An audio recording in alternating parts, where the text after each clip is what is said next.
67% dos estudantes de 15 anos do Brasil não sabem diferenciar fatos de opiniões, afirma o relatório da OCDE, tá? Organização para a Cooperação e Desenvolvimento Econômico.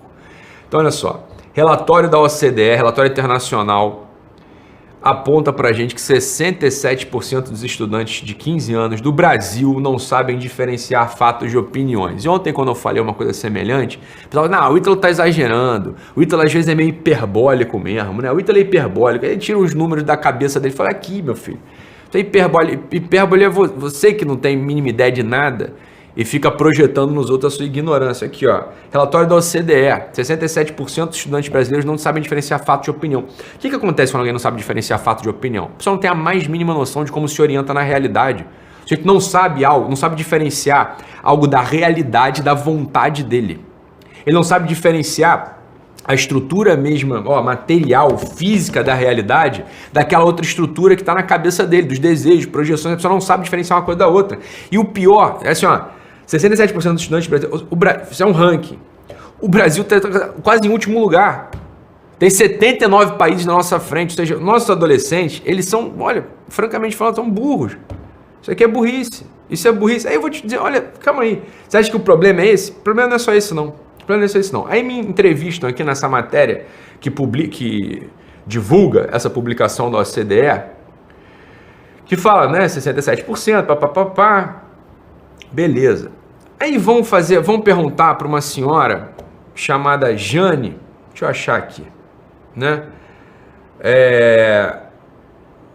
Que ela é Jane Reolo, coordenadora de soluções do Instituto Unibanco, soluções com tecnologia do Instituto Unibanco, tá bom? E aí perguntam para ela qual que é, como é que ela avalia isso tudo, né? E ela fala o seguinte, olha, diferenciar fato e opinião demanda análise comparativa. É olhar para algo e a partir de evidências e comparações conseguir diferenciar. A pesquisa diz que nossos meninos e meninas não sabem fazer isso. Ela continua. Olha só, discernir fato de opinião é aumentar a capacidade analítica.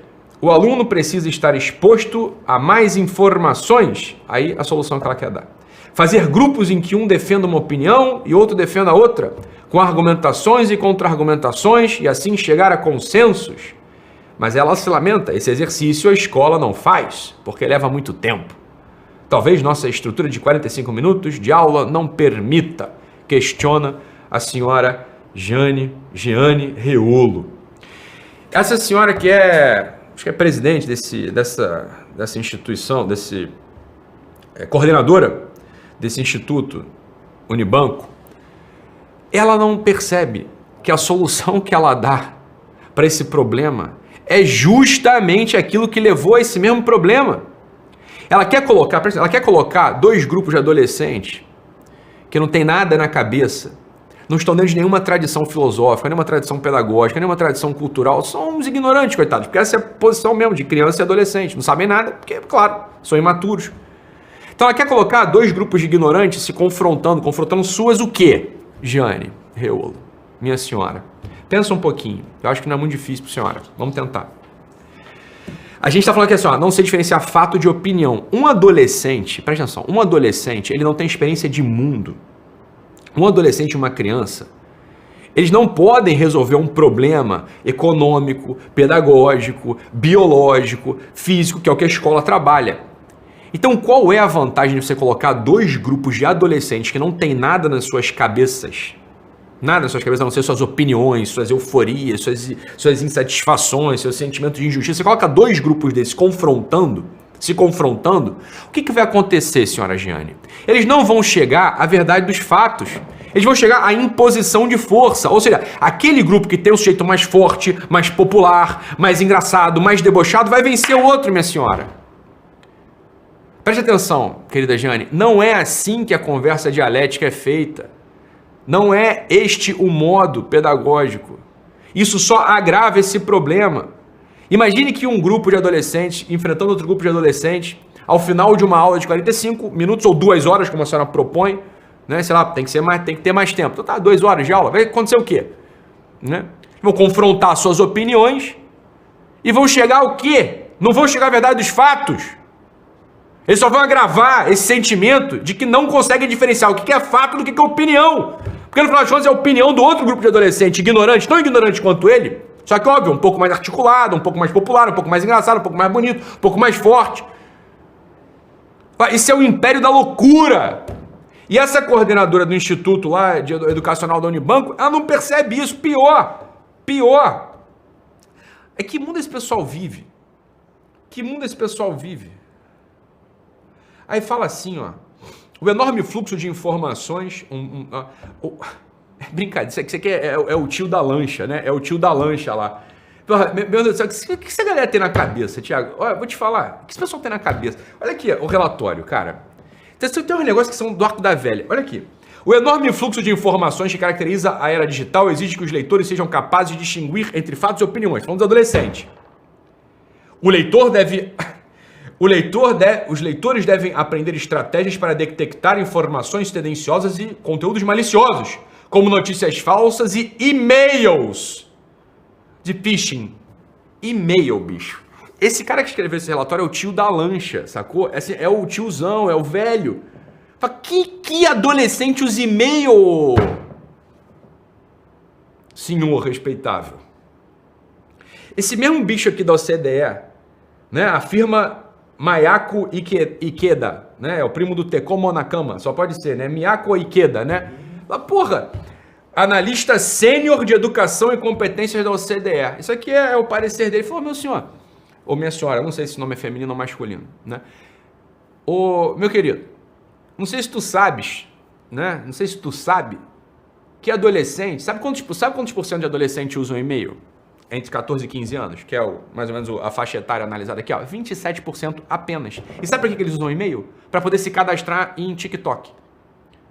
É só para isso, tá? Adolescente não lê e-mail.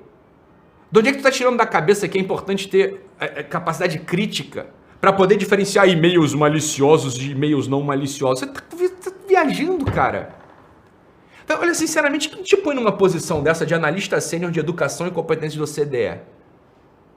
Francamente falando, cara, assim, olha, aqui a gente começa a pensar, fala, será que são só os adolescentes que são analfabetos? Será que são só os adolescentes que não sabem diferenciar fato de opinião? Porque isso é a tua opinião, meu filho. A tua opinião é que é importante você ter uma leitura crítica, que o adolescente tem que saber ler criticamente para poder não ser pego aí em e-mails maliciosos.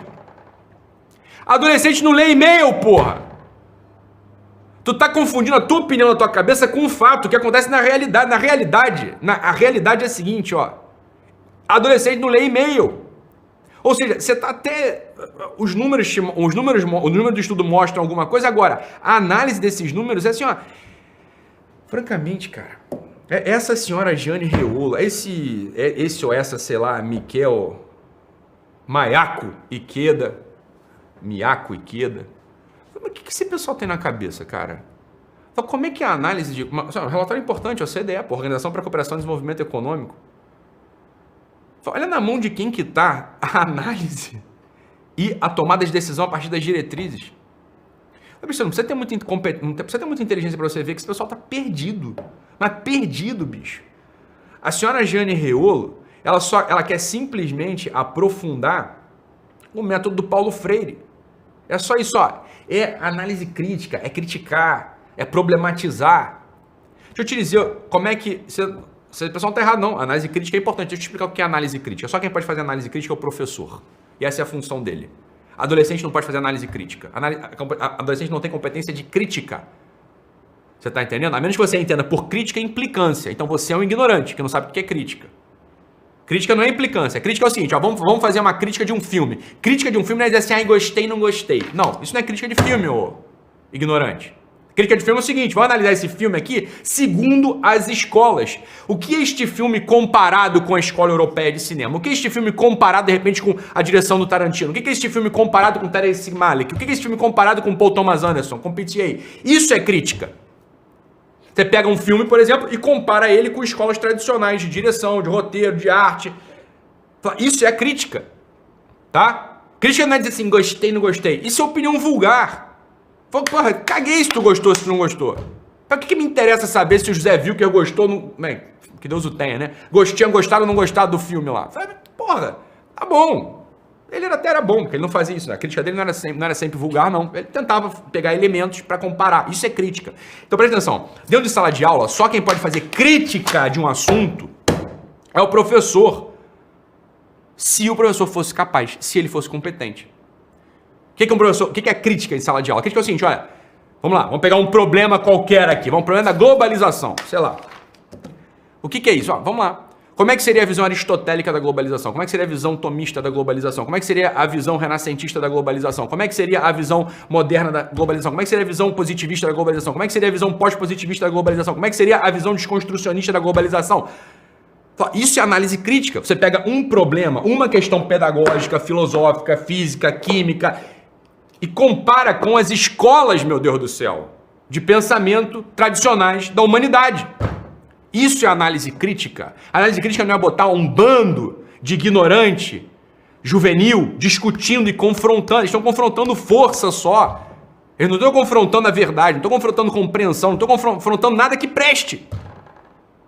A gente sempre sabe quem que vai ganhar e quem que vai perder. O popular vai ganhar e o sujeito mais tímido vai perder se você faz esse expediente. Porque isso é óbvio. A competência que está sendo desenvolvida no confronto de dois grupos de ignorantes é sempre a força.